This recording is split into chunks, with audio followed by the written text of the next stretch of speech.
Yes, everybody, welcome back to the channel. My name is Stephen Howson, and this is a tactical preview of Manchester United against Carlo Ancelotti's Everton. Now, our form coming into this, obviously United fresh off that 9-0 victory of Southampton in midweek, the 0-0 draw with Arsenal, and obviously the 2-1 loss versus Sheffield United. Everton are coming in with this with a similar sort of lineup themselves. Obviously, they didn't win 9-0, but they've got a win, a draw, and a loss. They beat Leeds. They lost 2-0 to Newcastle and drew 1-1 with Leicester. So really difficult to read Everton's form coming into this, as it could potentially be difficult to read United's form coming into this, although I think that little bit of a blip against Sheffield United and Arsenal should hopefully be dealt with. Ancelotti has lined Everton up in a 4-3-3 for the majority of the season, but of late he started to switch that to be more of a 4-2-3-1. Pickford obviously is his first choice in goal, and probably is a major weakness for Everton and a major weakness in that team. Yerry Mina and former United player Michael Keane have been ever present at the centre of defence, with Coleman and Luca Dean at right and left back. And I think Doucouré will be partnered in the middle by either Gylfi Sigurdsson or Andre Gomez, and I would think it's probably going to be Andre Gomez, with Allen still being out through injury. James Rodriguez has been in fine form since his return to fitness, and I reckon he'll be in the number 10 role, with Iwobi on the right and Richarlison on the left, and Dominic Calvert-Lewin back in the goals against Leeds earlier this week, leading the line. Starman for Everton. I think everyone now is well aware of the threat that Dominic Calvert-Lewin poses, but I still think it's James Rodriguez that pulls the strings for Everton.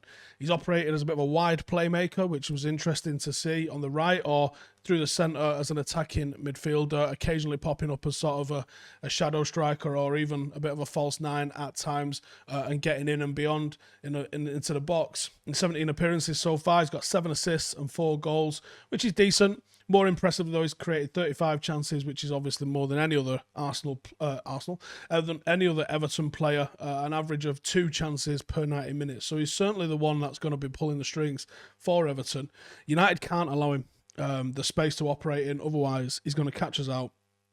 And he's got great close control, great little 1-2 touch, but also he's got a bit of a shot from range as well, so you don't want him in and around the D pulling the trigger, because he can find the net from there. Right then, selecting the 11 that I would like to see for Manchester United is proving very, very difficult at the moment, because we've got a lot of players that are coming into decent form, a lot of players that absolutely don't need dropping, they don't need resting, and they probably should be playing as regularly as possible. There's a couple of players that you think, I need to fit him in. There's a couple of players that you think, I think Ollie needs to fit him in. And there's a couple of players that you think, well, I just know he's going to play at some point, and that's the top and bottom of it. I've gone with what I think I would do. I'd go with a diamond. You know, I like the diamond, and I think that the diamond gives us so much flexibility in terms of, we've got so many versatile players that I think it really works for us at the moment, and I would definitely look to do that again against Everton, because I think that there's ways you can utilise your best assets and nullify their best assets. For me, I don't think Solskjaer's going to do it, and I'm going to put us in a 4-2-3-1.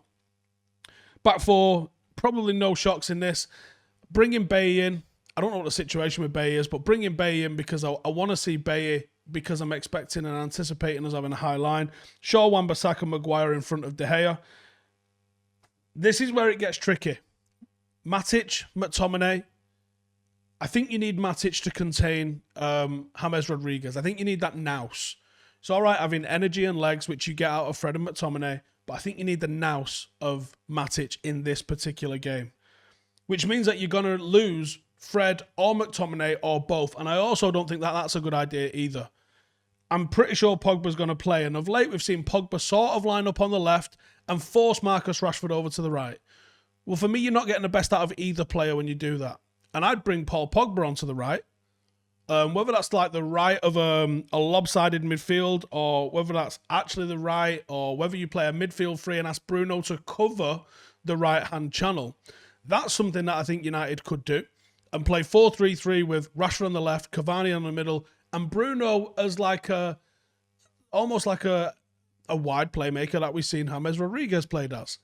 When you're defending that position, he covers that channel. When you're attacking, he does what the fuck he wants. And I think if you had Pogba and Bruno sort of operating in between there, they'd slip in and out of each other, and I think they would occupy different and similar positions, and I think they'd really make it very difficult for Everton to sort of track them and pick that up. So I'm saying 4-2-3-1, Matic, McTominay, sitting and holding. They've got the aerial threat, they've got the nous, the physicality, and I think that's what we kind of need. And then you have maybe Pogba given a bit more license to be a bit more box-to-box, cover that right-hand channel, or you move Bruno over to the right and he covers that right-hand channel. And the reason for that, well, this is how you exploit Everton. You've got to get some pace in behind. Now, Cavani, for his age, there's pace. Cavani's fast, certainly for a forward of his age. I mean, Jamie Vardy, similar age. There's still pace there. Pace is pace. And he's still quick, and he's certainly a lot quicker than Yerry Mina, and Michael Keane has never been quick. You can get in behind those two centre-halves.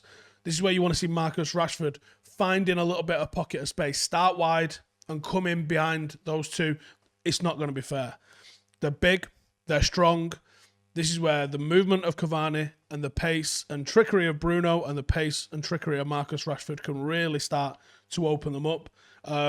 They both have an aerial duel success rate of over 65%, which means there's no point going toe-to-toe with them here. We're not looking for spamming crosses into the box against these guys. We're looking for drag them out of position, be dainty and light on your feet, and look for quick movement and triangles inside the penalty area. That's how you win penalties, and also get in behind this defence. They both lack massively in pace, and this can become a big issue because Everton's defensive line really attempts to push up the pitch, and they press their opponents. So they're going to have a trade-off. They're either going to have to be a little bit more cautious and a little bit more counter-attacking, or their normal game plan is not going to go well against Manchester United. Some of their recent opponents, Everton's recent opponents, have found a lot of joy by being very direct, playing out of their defence into the final third for forwards to run onto. Now, that also would be a reason that you might want to see Lindelof brought in, perhaps over Bailly. But again, this is a trade-off. What do you think we're going to utilise and what do you think we're going to underutilise? And even though that is an option we can use, I prefer the pace of Bailly at the back because I think United are going to have a high line in this. And I think there's going to be a very end-to-end game here, and it's going to be a bit of a case of who blinks first. Personally, I think United have got this one, even though it's a tricky game.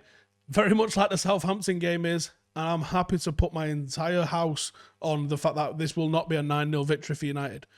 Southampton was a tricky game, and the incidents that happened in the opening minutes of the game made it a tricky game, or made it a not tricky game, but it could and perhaps should have been a lot more than the 9-0 certainly suggests, and I think this could go the same way, or go the way that we all anticipated that game would go. They're going to be a tricky customer for us. I don't think there'll be much more than a goal in this, but I do think United have got the capability to do it. Let's start a good run now, because I think we can do it.